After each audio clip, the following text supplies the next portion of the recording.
যাচ্ছি, এই রাস্তাটা অনেক ভয়ঙ্কর। তারপরেও আমাদের বাসায় যাওয়ার শর্টকাট রাস্তা এটাই, আমাদের যাওয়াই লাগবে। আমাদের এমন একটা রাস্তায় প্রচুর ভয়ঙ্কর, এই রাস্তায় যাওয়ার জন্য আমাদের প্রাণ সঞ্চয় হতে পারে। তারপরেও ভিডিওটা রেখে দিচ্ছি সারা দুনিয়ার লোক এটা দেখতে। আমরা এটা দেখে যাচ্ছি, আমাদের প্রাণ সঞ্চয় হলো, আপনারা দেখে নেবেন আমাদের।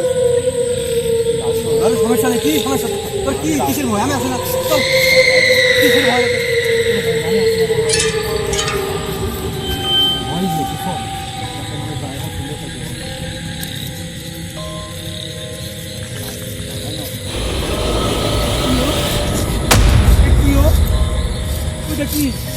তুই বানাচ্ছিস, তুই বানাচ্ছিস, আমার তুই যাইনি, তুই যাইনি, তুই বানাচ্ছিস, তুই যাইনি,